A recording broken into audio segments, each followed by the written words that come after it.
శంషాబాద్ నోవాటల్లో కాంగ్రెస్ రాష్ట్ర ముఖ్య నేతలతో కేసీ వేణుగోపాల్ సమావేశం కొనసాగుతోంది. పార్లమెంట్ ఎన్నికల్లో అనుసరించాల్సిన వ్యూహాలపై నేతలకు దిశానిర్దేశం చేస్తున్నారు.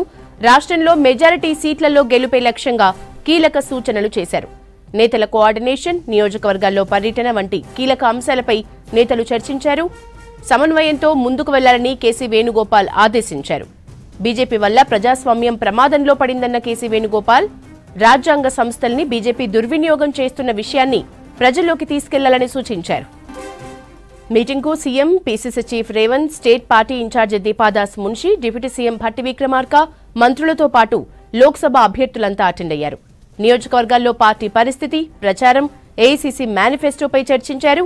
హైకమాండ్ ప్రకటించిన మేనిఫెస్టో హామీలను ప్రజల్లోకి విస్తృతంగా తీసుకువెళ్లడంతో పాటు 10 ఏళ్ల బీజేపీ వైఫల్యాల్ని జనాకి వివరించారు. లీడర్లకు సూచించినట్లు తెలుస్తోంది. నోవాటెల్ సమావేశం తర్వాత CM Revanth, incharge Deepa Das మున్షితో KC Venugopal ప్రత్యేకంగా సమావేశం కానున్నారు. పెండింగ్లో ఉన్న మరో 3 సీట్లలో అభ్యర్థుల ఎంపికతో పాటు రాష్ట్రంలో ఏఐసీసీ అగ్రనేతల పర్యటనకు సంబంధించిన స్కెడ్యూల్, బహిరంగ సభలు, ప్రచార అంశాలపై చర్చించనున్నట్లు తెలుస్తోంది. నోవాటెల్లో కాంగ్రెస్ ముఖ్య నేతల మీటింగ్ కి సంబంధించిన డీటెయిల్స్ రాజు అందిస్తారు. రాజు, మీటింగ్ డీటెయిల్స్ ఎట్లా ఉన్నాయి? Thank you Yashoda. శంషాబాద్ నోవాటెల్లో AICC general secretary KC Venugopal రాష్ట్ర కాంగ్రెస్ నేతలతో భేటీ అయ్యారు. ప్రధానంగా కాంగ్రెస్ ఎంపీ అభ్యర్థులతోని ఆయన సమావేశం ఇంకా కొనసాగుతుంది. దాదాపు గంటన్నరకు పైగా సమావేశం కొనసాగుతుంది. తెలంగాణలో మొత్తం 17 పార్లమెంట్ స్థానాలకు ఇప్పటి వరకు 14 పార్లమెంట్ స్థానాలకు సంబంధించిన అభ్యర్థులను ప్రకటన చేసింది ఏఐసీసీ. ఏఐసీసీ ప్రకటన చేసిన తర్వాత అభ్యర్థులు ఎన్నికల ప్రచారాలు ఏ విధంగా కొనసాగుతున్నాయి, పార్లమెంటు నియోజకవర్గ ఇన్ఛార్జీలుగా ఉన్న మంత్రుల ప్రచారాలు ఏ విధంగా ఉంటున్నాయని వారి నుంచి వివరాలు సేకరించారు. అయితే అదే సమయంలో సునీల్ కనుగోలు దగ్గర ఉన్న రిపోర్ట్ను కూడా అభ్యర్థుల ముందు పెట్టి ఏ పార్లమెంట్ నియోజకవర్గాల్లో అభ్యర్థుల ప్రచారాలు ఎంత మేరకు ఉన్నాయి, ఎక్కడెక్కడ లోపాలు ఉన్నాయి, వెనుకబడి ఉండడానికి కారణాలేంటి, అసలు ఏఐసీసీ విడుదల చేసిన మేనిఫెస్టోను ఎందుకు జనాల్లోకి బలంగా ఎందుకు తీసుకెళ్ళట్లేదు, బీజేపీ వైఫల్యాలను కావచ్చు, రాజ్యాంగ సంస్థలను విధ్వంసం చేస్తుంది, అదేవిధంగా ఈడీని, సిబిఐని వాడుకొని ఏ విధంగా చేస్తున్న అనే అంశాలను బలంగా జనాల్లోకి తీసుకెళ్లాల్సిన అవసరం మీ పైన ఉంది. కాంగ్రెస్ గెలుపు కోసం ఈ అస్త్రాలను బాగా సంధించాల్సిన అవసరం ఉంది అనేది కూడా వాళ్ళకు ఒక దిశానిర్దేశం చేశారు. త్వరలోనే ఎన్నికల ప్రచారాన్ని మరింత వేగవంతం చేయాలి. ఏఐసీసీ ముఖ్య నాయకులంతా తెలంగాణ ఎన్నికల ప్రచారంలో పాల్గొనడానికి వాళ్ళు సిద్ధంగా ఉన్నారు. మీరు ఏ పార్లమెంట్ నియోజకవర్గాల్లో ఎన్నికల ప్రచారానికి పిలిస్తే ఆ ఎన్నికల ప్రచారం చేయడానికి వాళ్ళు సిద్ధంగా ఉన్నారు. మీరు షెడ్యూల్ ప్రిపేర్ చేసి ఇవ్వాలని కూడా కోరినట్లు తెలుస్తుంది. కొన్ని పార్లమెంట్ నియోజకవర్గాల్లో నేతల సమన్వయం లేక ఎన్నికల ప్రచారం కూడా ఆలస్యంగా ఉన్నట్లు కేసీ వేణుగోపాల్ ఈ సమావేశంలో అభ్యర్థులకు అదేవిధంగా నేతలకు సూచించినట్లు తెలుస్తుంది. సో చాలా సీరియస్గా వేడిగా అయితే కేసీ వేణుగోపాల్ ఈ సమావేశంలో అభ్యర్థులపై ఆగ్రహం వ్యక్తం చేసినట్లు తెలుస్తుంది. చాలా వరకు 10కి పైగా స్థానాలు ఈజీగా గెలిచే అవకాశాలు ఉన్నాయి. ఎక్కడ వాటిని చేజార్చుకోకుండా ముందుకెళ్ళాలి, చాలా బలంగా ప్రచారం చేయాల్సి ఉంటుంది. అదేవిధంగా జాతీయ మేనిఫెస్టో ఏదైతే కాంగ్రెస్ తుక్కుగూడలో విడుదల చేసిందో తెలుగులో ప్రింట్ చేసి విడుదల చేసిన కాపీలను జనాల్లోకి బాగా తీసుకెళ్ళండి, డోర్ టు డోర్ క్యాంపెయిన్ చేయండి, ప్రతి ఓటరుకు బీజేపీ వైఫల్యాలను వివరించడంతో పాటు ఏఐసీసీ విడుదల చేసిన మేనిఫెస్టోను కూడా తీసుకెళ్లాల్సిన అవసరం ఉంది. ఎన్నికల ప్రచారాన్ని మరింత వేగవంతం చేస్తేనే మనము ఆశించిన స్థాయిలో టార్గెట్ను రీచ్ అయ్యే అవకాశం ఉంటుందనేది కూడా ఆయన కేసీ వేణుగోపాల్ ఈ సమావేశంలో వివరించినట్లు తెలుస్తుంది. ప్రధానంగా సునీల్ కనుగోలు రిపోర్టు పైన ఎక్కువసేపు మాట్లాడినట్లు సమాచారం ఉంది. అయితే ఈ సమావేశం ముగిసిన తర్వాత మరోసారి ఇదే హోటల్లో సీఎం రేవంత్ రెడ్డి, అదేవిధంగా భట్టి విక్రమార్క, దాంతోపాటు ఇన్ఛార్జ్ దీపాదాస్ మున్షితో ప్రత్యేకంగా కేసీ వేణుగోపాల్ భేటీ ఉండే అవకాశం అయితే కనబడుతుంది. ప్రధానంగా తెలంగాణలో 3 పెండింగ్ స్థానాలు ఉన్నాయి. ఖమ్మం, కరీంనగర్, హైదరాబాద్ 3 పెండింగ్ స్థానాలకు సంబంధించి ప్రకటన ఏఐసీసీ రేపో మాపో చేస్తుంది అని కాంగ్రెస్ నేతలు చెప్తున్నారు. ఇప్పటికే ఆశావాలకు సంబంధించిన దానిపైన ఏఐసీసీ మరోసారి ఫ్లాష్ సర్వే కూడా నిర్వహించింది. ఫ్లాష్ సర్వే ఆధారంగానే అభ్యర్థులను ప్రకటన చేయమని ఇప్పటికే కాంగ్రెస్ సంబంధించిన ముఖ్య నాయకులు, తెలంగాణ ప్రాంతానికి సంబంధించిన ముఖ్య నాయకులు చెప్పినట్లు తెలుస్తుంది. దానిపైన కూడా ఇవాళ మరోసారి క్లారిటీ తీసుకునే అవకాశం ఉంటుంది. హరీష్ చౌదరి, ఏఐసిసి స్క్రీనింగ్ కమిటీగా ఉన్న హరీష్ చౌదరి మొన్న రీసెంట్గా తెలంగాణకు వచ్చారు. ఆయన ఈ పెండింగ్ స్థానాలకు సంబంధించి ఆశావాళ్ళతోని, ఆ జిల్లాలకు సంబంధించిన నేతలతోని ఆయన అభిప్రాయ సేకరణ కూడా చేశారు. ఆ సంబంధించిన రిపోర్ట్ పైన కూడా చర్చించే అవకాశం ఉంటుంది. మరోసారి సిఈసిలో చర్చించాలా లేకపోతే నేరుగా ప్రకటించాలా, ఫ్లాష్ సర్వే కావచ్చు, నేతల అభిప్రాయాలని రిపోర్ట్ను తీసుకొని వాటిని బేస్ చేసుకొని అభ్యర్థులను ప్రకటించాలా అనే దానిపైన ఒక క్లారిటీ ఇచ్చే అవకాశం అవుతుంది. సో మొత్తానికైతే కాంగ్రెస్ సంబంధించిన ఏఐసిసి జనరల్ సెక్రటరీ ఇవాళ కాంగ్రెస్ నేతలతో సమావేశం చాలా కీలకమైన సమావేశం అని చెప్పాలి. ఎందుకంటే తెలంగాణలో 14 స్థానాలను కైవసం చేసుకుంటామని పదే పదే ఇటు సీఎం రేవంత్ రెడ్డి కావచ్చు, మిగతా కాంగ్రెస్ నేతలు చెప్తున్నారు. దానికి అనుగుణంగానే అభ్యర్థులు కావచ్చు, మిగతా నాయకులు కావచ్చు, ఇన్ఛార్జీలుగా ఉన్న మంత్రులు, సీనియర్ నేతలు వీళ్ళంతా కలిసికట్టుగా పనిచేయాలి. ఎక్కడ నేతల మధ్య విభేదాలు లేకుండా సమన్వయంతో ముందుకెళ్ళాలి. ఎన్నికల ప్రచారంలో కూడా వెనుకబడద్దు. అటు బీజేపీని టార్గెట్ చేసుకుంటూ ముందుకెళ్ళాలి. తెలంగాణలో బీఆర్ఎస్ అనేది మొత్తం పూర్తిగా కొలాప్స్ అయిపోయింది. బీఆర్ఎస్ను నమ్మే పరిస్థితి లేదు. బీజేపీ మనకు టార్గెట్. బీజేపీని టార్గెట్ చేసుకొని మనం ఎన్నికల ప్రచారం చేయాలి. బీజేపీ ఎంపీలుగా, సిట్టింగ్ ఎంపీలుగా ఉన్న నియోజకవర్గాల్లో మరింత ఎక్కువగా ప్రచారం చేయాల్సి ఉంటుంది అనేది కూడా ఒక దిశానిర్దేశం చేసినట్లు తెలిసింది. సో మొత్తానికైతే శంషాబాద్ నోవోటల్లో అయితే కాంగ్రెస్ నేతల సమావేశం చాలా ఇంట్రెస్టింగ్గా కొనసాగుతున్న పరిస్థితిని కొడుతుంది. అభ్యర్థులకైతే కొంతమంది అభ్యర్థులకు వాళ్ళ ఎన్నికల ప్రచారంలో వెనుకబడి ఉన్న రిపోర్ట్ను కూడా ముందు పెట్టి వాళ్లకు వార్నింగ్ ఇచ్చిన సిచ్యువేషన్ అయితే కనబడుతుంది. సో మొత్తానికి కాంగ్రెస్ టార్గెట్ 14 అనే లక్ష్యంతోనే ఏఐసిసి కావచ్చు, ఇటు పీసీసీ కావచ్చు వర్కౌట్ చేస్తున్న సిచ్యువేషన్ అయితే కనబడుతుంది. యశోద, కేంద్రంలో రాబోయేది కాంగ్రెస్ ప్రభుత్వమే అని అన్నారు ముఖ్యమంత్రి రేవంత్. బీజేపీ విధానాల్ని ప్రజలు తిరస్కరించకపోతున్నారని అన్నారు. ఇటు నియోజకవర్గాల్లో పర్యటించిన మంత్రులు గత ప్రభుత్వ విధానాలపై తీవ్ర స్థాయిలో మండిపడ్డారు. ఫోన్ ట్యాపింగ్ కేసులో ఎంతటి వారు ఉన్నా వదిలే ప్రసక్తే లేదని హెచ్చరించారు మంత్రి పొంగులేటి. ఇక బీజేపీ మేనిఫెస్టో చెల్లని చెక్కు లాంటిదని ఫైర్ అయ్యారు. దేశంలో రాజ్యాంగాన్ని రక్షించుకోవాల్సిన పరిస్థితి వచ్చిందన్నారు హస్తం లీడర్స్. దేశంలో 20 ఏళ్ల క్రితం చరిత్ర పునరావృతం కాబోతోందన్నారు సీఎం రేవంత్ రెడ్డి. ఈసారి బీజేపీ ఓడిపోతుందని, ఇండియా కూటమి విజయం సాధిస్తుందని చెప్పారు. 2004లో షైనింగ్ ఇండియా మేనిఫెస్టోతో పోటీకి దిగిన బీజేపీ ఇప్పుడు వికసిత్ భారత్ పేరుతో అదే పాత ప్రయోగం చేసిందని ఆరోపించారు. వరుసగా 2 సార్లు అధికారంలో ఉన్న బీజేపీని ప్రజలు తిరస్కరించబోతున్నారని చెప్పారు. బీజేపీ ప్రకటించిన మేనిఫెస్టో చెల్లని బ్యాంకు ఇచ్చిన చెక్కులా ఉందని ఆరోపించారు CM Revanth Reddy. Tank bund దగ్గర అంబేద్కర్ విగ్రహానికి నివాళులర్పించారు సీఎం రేవంత్ రెడ్డి. సీఎంతో పాటు ప్రజా ప్రతినిధులు, నేతలు అంబేద్కర్ విగ్రహానికి పూలమాలలు వేసి నివాళులర్పించారు. దేశానికి అంబేద్కర్ చేసిన సేవలను గుర్తు చేసుకున్నారు. దేశానికి బీఆర్ అంబేద్కర్ అద్భుతమైన రాజ్యాంగాన్ని అందించారన్నారు డిప్యూటీ సీఎం భట్టి విక్రమార్క. కొన్ని రాజకీయ పార్టీలు భారత రాజ్యాంగం మార్చాలని చూస్తున్నాయని, వారికి బుద్ధి చెప్పడానికి ప్రతి ఒక్కరూ కలిసి రావాలని పిలుపునిచ్చారు. ఖమ్మం నగరంలోని జిల్లా కాంగ్రెస్ కార్యాలయంలో అంబేద్కర్ చిత్రపటానికి నివాళులర్పించారు భట్టి విక్రమార్క, మంత్రి తుమ్మల నాగేశ్వరరావు. సామాజిక సమానత్వం, సౌభ్రాతృత్వం, లౌకికవాదం, ప్రజాస్వామ్యం అంతిమంగా భారతదేశ ప్రజల జీవన స్థితిగతుల్నే మార్చేటువంటి ఒక చారిత్రాత్మకమైనటువంటి భారత రాజ్యాంగాన్ని ఈనాటికి కూడా భారతదేశం ప్రజాస్వామ్యయుతంగా బలమైనటువంటి పునాదులతో నిలబడ్డది అని అంటే కేవలం వారు అందించినటువంటి భారత రాజ్యాంగం. ఫోన్ ట్యాపింగ్ వ్యవహారంలో ఎంతటి వారినైనా వదిలిపెట్టే ప్రసక్తే లేదన్నారు మంత్రి పొంగులేటి శ్రీనివాసరెడ్డి. చట్టం ఎవరికీ చుట్టం కాదని, తప్పు చేసిన వారికి శిక్ష పడడం ఖాయమని తెలిపారు. ఖమ్మం జిల్లా వైరాల్లో నియోజకవర్గ స్థాయి ముఖ్య కార్యకర్తల సమావేశంలో పాల్గొన్నారు పొంగులేటి. చట్టానికి ఎవరు చుట్టాలు కాదు.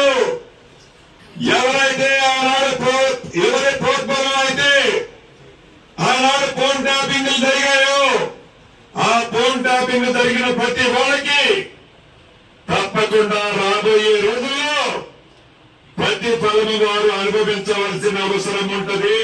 భయపడితే రాజకీయాలు చేయలేమన్నారు రాష్ట్ర మంత్రి కొండా సురేఖ. సంగారెడ్డి నియోజకవర్గ పార్లమెంట్ కార్యకర్తల సమావేశంలో పాల్గొన్నారు. రాజకీయ ప్రస్థానంలో తమపై ఎన్నో అక్రమ కేసులు నమోదయ్యాయని, జైలుకు కూడా వెళ్లామన్నారు.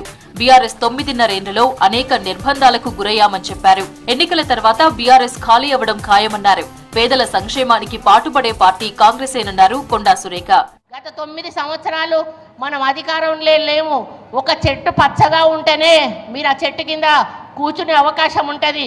అలాంటిది కాంగ్రెస్ పార్టీ చల్లగా ఉండి అధికారంలో ఉంటేనే మీకు కూడా భవిష్యత్తు ఉంటుంది. మరి కాంగ్రెస్ పార్టీని గెలిపించుకున్నప్పుడే మనం తలెత్తుకొని మన పనులు మనం చేసుకునే అవకాశం ఉంటది. విభజన హామీలు అమలు చేయడంలో బీజేపీ ప్రభుత్వం విఫలమైందన్నారు మంత్రి పొన్నం ప్రభాకర్. బీజేపీ విధానాలపై కరీంనగర్ ఇందిరాభవన్ లో దీక్ష చేశారు. శ్రీరాముని ఫోటో పెట్టుకుని బీజేపీ రాజకీయం చేస్తోందని విమర్శించారు. కాంగ్రెస్ గ్యారంటీల గురించి అడుగుతున్న బీజేపీ నేతలు 10 ఏళ్లలో ఎన్ని హామీలు అమలు చేశారో చెప్పాలన్నారు మంత్రి పొన్నం.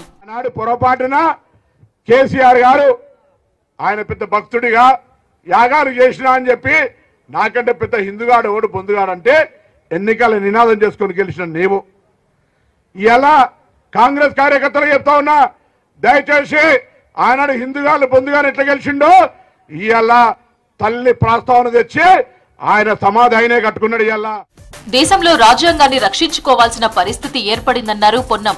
అంబేద్కర్ సూచించిన మార్గంలో రాష్ట్ర మంత్రిగా, ఎమ్మెల్యేగా నియోజకవర్గంలో తన బాధ్యతను నెరవేరుస్తానన్నారు. అంబేద్కర్ జయంతి సందర్భంగా సిద్దిపేట జిల్లా హుస్నాబాద్ లో ఆయన విగ్రహానికి పూలమాలలు వేసి నివాళులర్పించారు. ఆ తర్వాత సిద్దిపేట జిల్లా హుస్నాబాద్ శివారులో అగ్ని ప్రమాదానికి గురైన తాటివనాన్ని పరిశీలించారు మంత్రి పొన్నం ప్రభాకర్. గీత కార్మికులతో మాట్లాడి ప్రమాదం వివరాలను తెలుసుకున్నారు. ప్రభుత్వం అండగా ఉంటుందని వారికి భరోసా ఇచ్చారు. రాష్ట్ర వ్యాప్తంగా అన్ని నియోజకవర్గాల్లో అంబేద్కర్ నాలెడ్జ్ సెంటర్లు ఏర్పాటు చేసేందుకు కృషి చేస్తున్నామన్నారు మంత్రి శ్రీధర్ బాబు. పెద్దపల్లి జిల్లా మంథనిలో రాజ్యాంగ నిర్మాత బాబాసాహెబ్ అంబేద్కర్ జయంతిని పురస్కరించుకుని ఆయన విగ్రహానికి పూలమాలలు వేసి నివాళులర్పించారు. వరంగల్లో రాజ్యాంగ నిర్మాత డాక్టర్ బిఆర్ అంబేద్కర్ విగ్రహానికి నివాళులర్పించారు వరంగల్ కాంగ్రెస్ ఎంపీ అభ్యర్థి కడియం కావ్య. వెనుకబడిన వర్గాల జీవితాల్లో అంబేద్కర్ వెలుగు నింపారన్నారు. వరంగల్ జిల్లా రాయపర్తి మండల కేంద్రంలో జరిగిన అంబేద్కర్ జయంతి వేడుకల్లో పాల్గొన్నారు. పాలకుర్తి కాంగ్రెస్ ఎమ్మెల్యే యశస్వినిరెడ్డి. అణగారిన వర్గాల అభివృద్ధికి అంబేద్కర్ రాజ్యాంగం ఎంతో ఉపయోగపడుతుందని అన్నారు. బీఆర్ఎస్ అధినేత మాజీ సీఎం కేసీఆర్ తో భేటీ అయ్యారు స్టేషన్ ఘన్పూర్ మాజీ ఎమ్మెల్యే తాటికొండ రాజయ్య. నియోజకవర్గం ముఖ్య నేతలతో కలిసి కేసీఆర్ నివాసానికి వెళ్లిన రాజయ్య పలు కీలక విషయాల్ని చర్చించారు. స్టేషన్ ఘన్పూర్ బాధ్యతల్ని రాజయ్యకు అప్పగించారు కేసీఆర్. నియోజకవర్గ నేతలతో సమన్వయం చేసుకుంటూ పార్టీ బలోపేతానికి కృషి చేయాలని సూచించారు. వరంగల్ బీఆర్ఎస్ అభ్యర్థి డాక్టర్ సుధీర్ కుమార్ గెలుపు కోసం కృషి చేయాలని రాజయ్యను ఆదేశించారు గులాబీ బాస్.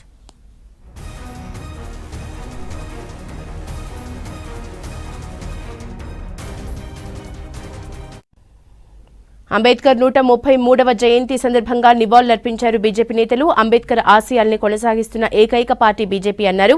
బీజేపీ సంకల్ప పత్రం పేద ప్రజల కోసమే రూపొందించామన్నారు స్టేట్ చీఫ్ కిషన్ రెడ్డి. మరోవైపు లోక్సభ ఎన్నికల ప్రచారంలో భాగంగా రేపు ఇంటింటికి బీజేపీ అనే కార్యక్రమాన్ని ప్రారంభించనున్నారు కిషన్ రెడ్డి. 10 ఏళ్లలో ప్రధాని మోదీ చేసిన అభివృద్ధిని, సంక్షేమ పథకాల్ని ప్రజలకు వివరించనున్నారు ఆ పార్టీ లోక్సభ అభ్యర్థులు. యువత, మహిళలు, రైతుల కోసమే బీజేపీ సంకల్ప పత్రం తయారు చేశామన్నారు కేంద్ర మంత్రి BJP state chief Kishan Reddy. రానున్న రోజుల్లో దేశం మరింత పురోగమిస్తుందన్నారు. అతిపెద్ద ఆర్థిక వ్యవస్థగా దేశాన్ని తీర్చిదిద్దడమే మోదీ లక్ష్యమన్నారు. మోదీకి 400 సీట్లు ఇస్తే మరిన్ని సాహసోపేతమైన నిర్ణయాలు ఉంటాయన్నారు కిషన్ రెడ్డి. రానున్న రోజుల్లో అనేక రకాల అభివృద్ధి కార్యక్రమాలు ఈ దేశంలో అమలు చేస్తాం. 4 సెక్టార్స్, ఒకటి పేదలు, రెండవది మహిళలు, మూడవది యూత్, 4 రైతులు. వచ్చే 5 సంవత్సరాలు ఈ 4 విభాగాలపైన, 4 సెక్టార్స్ పైన కేంద్ర ప్రభుత్వం దృష్టిని కేంద్రీకరించి పనిచేయాలనేటువంటి సంకల్పము. అంబేద్కర్ ను అడుగడుగున అవమానించిన కాంగ్రెస్ పార్టీ ఇప్పుడు సంతాపం తెలుపుతోందని విమర్శించారు కరీంనగర్ ఎంపీ బండి సంజయ్. భారతరత్న ఇవ్వకుండా, చట్టసభల్లో అడుగు పెట్టకుండా కుట్ర చేసి ఓడించిందే కాంగ్రెస్ అని ధ్వజమెత్తారు. అంబేద్కర్ ఆశయాలను, ఆకాంక్షలను అమలు చేస్తుంది ఒక్క బీజేపీ అన్నారు బండి సంజయ్. భారత రాజ్యాంగ నిర్మాత డాక్టర్ బిఆర్ అంబేద్కర్ ఆశయాలకు అనుగుణంగా మోదీ ప్రభుత్వం పాలన అందిస్తుందన్నారు బీజేపీ ఎంపీ లక్ష్మణ్. సబ్కా సాత్ సబ్కా వికాస్ మోదీ ప్రభుత్వ నినాదమన్నారు. హైదరాబాద్ నాంపల్లి బీజేపీ కార్యాలయంలో అంబేద్కర్ జయంతి సందర్భంగా ఆయన విగ్రహానికి పూలమాల వేసి నివాళులర్పించారు బీజేపీ నేతలు. కట్టుబడి ఉన్నటువంటి నరేంద్ర మోడీ ప్రభుత్వము ఆచరణలో వారి యొక్క ఆలోచన విధానాలు, వారి యొక్క ఆశయాలను అమలు పరుస్తూ అన్ని రంగాల్లో కూడా దళితులకు, బలహీన వర్గాలకు, బడుగు వర్గాలకు, ఆదివాసీలకు సముచిత స్థానం కల్పిస్తూ సబ్కా సాత్ సబ్కా వికాస్ అనే నినాదంతో వారి వల్ల అన్ని వర్గాలకు న్యాయం చేయడమే సామాజిక న్యాయంగా ఇవాళ మోదీ ప్రభుత్వం గత 10 సంవత్సరాలుగా వారు చేస్తున్నటువంటి కృషి ఫలితమే. లోక్సభ ఎన్నికల్లో కాంగ్రెస్, బీఆర్ఎస్ లోపాయికారి ఒప్పందంతో పోటీ చేస్తున్నాయని ఆరోపించారు నిజామాబాద్ బీజేపీ ఎంపీ అభ్యర్థి ధర్మపురి అరవింద్. దేశంలో కాంగ్రెస్ కు 30 సీట్లు కూడా రావన్నారు. రేవంత్ రెడ్డి కాంగ్రెస్ లో ఉంటే భవిష్యత్తు ఉండదని బీజేపీలోకి రావాలని ఆహ్వానించారు. కవిత లేకపోవడం వల్ల నిజామాబాద్ లో లిక్కర్ ఫ్రీ ఎలక్షన్ జరుగుతుందన్నారు Aravind. Congress party as expected Telangana ప్రజల్ని పచ్చి మోసం చేసింది. తెలంగాణ ప్రజలకి కేసీఆర్ ఏదైతే 10 సంవత్సరాలు మోచేతికి బెల్లం పెట్టిండో అదే పద్ధతిలో కాంగ్రెస్ పార్టీ కూడా తెలంగాణ ప్రజలకి మోచేతికి బెల్లం పెట్టింది. వడ్లు కొంటా, అప్పటిదాకా అమ్మకుండ్రి, నేను రాగానే 500 బోనస్ ఇచ్చి కొంటా అన్నాడు. 3 రోజులు ముందే చేసిండు, కానీ ఆ పంట కొనలే, ఇప్పుడు యాసంగి పంట ఇప్పుడు కూడా కొంటలేడు. రాష్ట్ర వ్యాప్తంగా బీఆర్ అంబేద్కర్ జయంతికి నివాళులర్పించారు బీజేపీ నేతలు. బడుగు బలహీన వర్గాల అభ్యున్నతి కోసం కృషి చేస్తున్నామన్నారు బీజేపీ నాయకులు. గల్లీ నుంచి ఢిల్లీ దాకా అంతా ఒకటే నినాదం, అంతా జై భీమ్. డాక్టర్ బీఆర్ అంబేద్కర్ 134వ జయంతిని రాష్ట్రంలో ఘనంగా జరుపుకున్నారు రాజకీయ పార్టీలు, ప్రజా సంఘాల నేతలు, ప్రజలు. అంబేద్కర్ చిత్రపటాలు, విగ్రహాలకు పూలమాలలు వేసి ఘన నివాళి అర్పించారు. దీంతో పల్లెలు, పట్టణాలు అంబేద్కర్ నినాదాలతో మారుమోగాయి.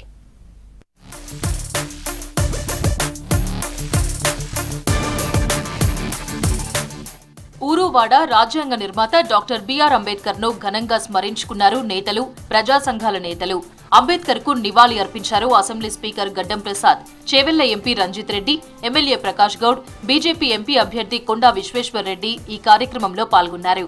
నేటి యువత బాబాసాహెబ్ చూపిన సన్మార్గంలో నడవాలని సూచించారు బీజేపీ ఎంపీ అభ్యర్థి కొండా విశ్వేశ్వర్ రెడ్డి. అంబేద్కర్ ఆశయ సాధనే లక్ష్యంగా కృషి చేస్తామన్నారు చెన్నూరు కాంగ్రెస్ ఎమ్మెల్యే వివేక్ వెంకటస్వామి.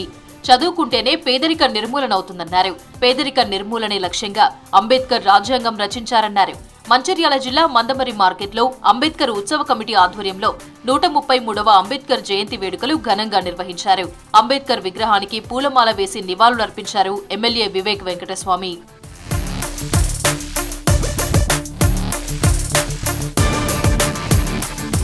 కేంద్రంలో కాంగ్రెస్ అధికారంలోకి వస్తేనే రాజ్యాంగానికి రక్షణ ఉంటుందన్నారు నిజామాబాద్ పార్లమెంట్ కాంగ్రెస్ అభ్యర్థి ఎమ్మెల్సీ జీవన్ రెడ్డి.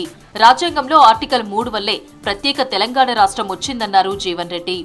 మనకు తెలంగాణ రాష్ట్రం ఏర్పాటు కల సాకారం కావడం జరిగిందంటే మరి ఆనాడు వారు దూరదృష్టితోని నూతన రాష్ట్రాల ఏర్పాటులు ఏదైతుందో రాష్ట్ర ప్రభుత్వాల జోక్యం లేకుండా కేవలం కేంద్ర ప్రభుత్వ పరిధిలో ఈ అంశాన్ని చేర్చబడడంతో మనకు ఆర్టికల్ 3(4)కు అనుగుణంగా తెలంగాణ రాష్ట్రం కళ ఏర్పాటు కళ సాకారం జరిగిందని చెప్పక తప్పదని చెప్పి అంటున్నాం.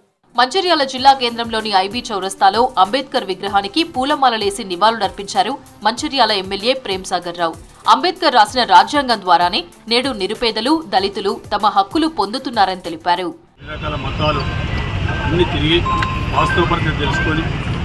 రాజ్యాంగం తయారు చేసే టైంలో అందరికీ ఒక రకమైన భద్రత కాన్స్టిట్యూషన్ ద్వారా కల్పించడం జరిగింది. ఆ భద్రత ఎవరైతే కింది నిమ్న వర్గాలు ఉన్నారో వాళ్ళందరికీ ఇప్పుడు చట్టసభలో తీసుకుపోతే తప్పితే. అంబేద్కర్ ఆశయాలకు అనుగుణంగా కాంగ్రెస్ ప్రభుత్వం పాలన కొనసాగిస్తుందన్నారు Ramagundam MLA Raj Thakur.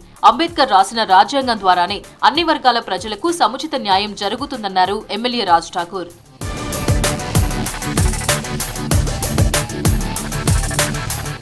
Doctor BR Ambedkar అందరికీ సమాన ఓటు హక్కును కల్పించారన్నారు టీజేఎస్ చీఫ్ కోదండరాం. కొంతమంది బిలియనీర్లు దేశ సంపదను దోచుకుంటున్నారని ఆరోపించారు.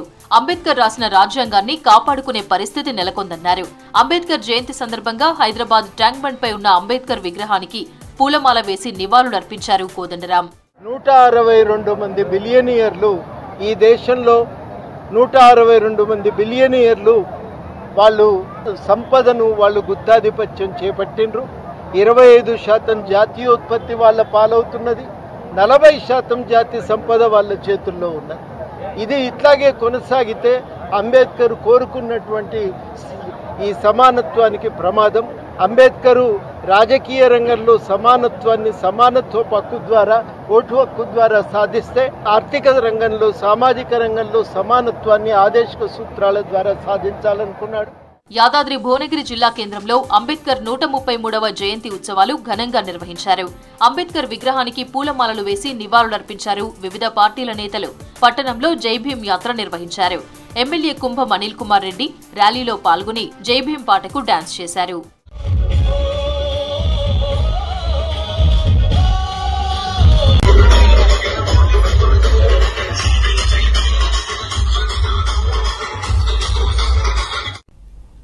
బాలీవుడ్ నటుడు సల్మాన్ ఖాన్ ఇంటిపై దుండగులు కాల్పులు జరిపారు. ముంబైలోని సల్మాన్ ఇంటిపై బైక్పై వచ్చి 3 రౌండ్ల కాల్పులు జరిపి పరారయ్యారు. దుండగుల కాల్పుల్లో ఎవరికీ ఎలాంటి గాయాలు కాకపోవడంతో అంతా ఊపిరి పీల్చుకున్నారు. మరోవైపు నిందితులను పట్టుకోవడానికి పోలీసులు ముమ్మరంగా గాలింపు చర్యలు చేపట్టారు. బాలీవుడ్ నటుడు సల్మాన్ ఖాన్ ఇంటి దగ్గర గుర్తు తెలియని వ్యక్తులు కాల్పులకు తెగబడ్డారు. 2 దుండగులు 4 రౌండ్ల పాటు కాల్పులు జరిపారు. ముంబైలో బాంద్రాలో ఉన్న గెలాక్సీ అపార్ట్మెంట్స్ ముందు ఫైరింగ్ జరిగింది. ఆదివారం తెల్లవారుజామున 5 గంటల ప్రాంతంలో కాల్పులు జరిగినట్లు పోలీసులు తెలిపారు. ఘటనా స్థలానికి చేరుకున్న పోలీసులు నిందితుల కోసం గాలిస్తున్నారు. ఫోరెన్సిక్ నిపుణులు సైతం సంఘటనా స్థలానికి చేరుకొని ఆధారాలు సేకరించారు. It's a very popular area and it's clearly his family obviously is under pressure. But clearly it's a complete failure of the Home Ministry, and in such a place also crime has gone up, and I'm not making allegations. This is the data given by Government of India for Maharashtra. గతేడాది మార్చిలో సల్మాన్ ఖాన్ ను బెదిరిస్తూ దుండగులు emails పంపించారు. దీనిపై విచారణ జరిపిన ముంబై పోలీసులు గ్యాంగ్స్టర్లు లారెన్స్ బిష్నోయ్, గోల్డీ బ్రార్ పై ఎఫ్ఐఆర్ నమోదు చేశారు. ఈ గ్యాంగ్స్టర్ల జాబితాలో సల్మాన్ పేరున్నట్లు ఎన్ఐఏ సైతం తెలిపింది. 2023 ఏప్రిల్లోనూ మరోసారి బెదిరింపులు రావడంతో మహారాష్ట్ర సర్కార్ సల్మాన్ ఖాన్ కు ఎక్స్ గ్రేడ్ భద్రతను Y+ గా మార్చింది. దీంతో సల్మాన్ కు 2 సాయుధ సిబ్బంది సెక్యూరిటీగా ఉంటున్నారు. సల్మాన్ ఇంటి దగ్గర దాడిని మహారాష్ట్ర సీఎం ఏక్నాథ్ షిండే ఖండించారు. నిందితులను వీలైనంత త్వరగా పట్టుకుంటామన్నారు షిండే. ये दुर्भाग्यपूर्ण घटना है. पुलिस उसकी जांच कर रहे हैं. उसको तुरंत पकड़ा जाएगा. उसके ऊपर कड़ी कार्रवाई होगी. ये कानून व्यवस्था हाथ में लेने वालों को कभी बख्शा नहीं जाएगा. और सलमान में पुलिस को, कमिश्नर जी को सूचना दी हुई है कि सलमान खान की और उनके परिवार की पूरी तरह सुरक्षा जो है उसकी जायजा लिया जाए और सुरक्षा बढ़ाई जाए.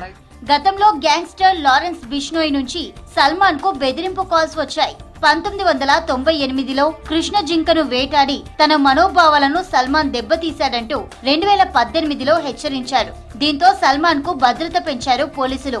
ఇక తాజా కాల్పుల నేపథ్యంలో భద్రతను మరింత పటిష్టం చేశారు పోలీసులు. ఇవి న్యూస్ జంక్షన్ అప్డేట్.